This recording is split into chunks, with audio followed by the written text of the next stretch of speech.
வரலாற்றில் முதல் முறையாக குடியரசு தின விழாவில் தாய் மகனுக்கு வீரதீர செயலுக்கான விருதை குடியரசுத் தலைவர் திரௌபதி முர்மு வழங்கினார்.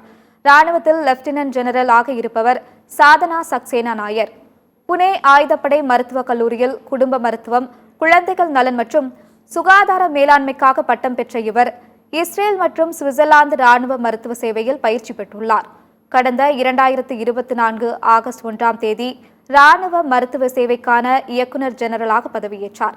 இந்திய விமானப்படையின் மேற்கு பிராந்தியத்திலும் முக்கிய பணியாற்றி உள்ளார். இவரது சிறந்த சேவையை பாராட்டும் வகையில் ஆயுதப்படையில் பணிபுரியும் பெண்களுக்கு ஊக்கம் அளிக்கும் வகையிலும் விசிஷ் சேவா பதக்கம் அறிவிக்கப்பட்டுள்ளது.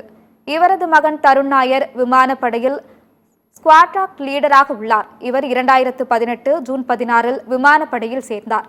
இவருக்கு வீரதீர செயலுக்கான வாயு சேனா பதக்கம் அறிவிக்கப்பட்டது.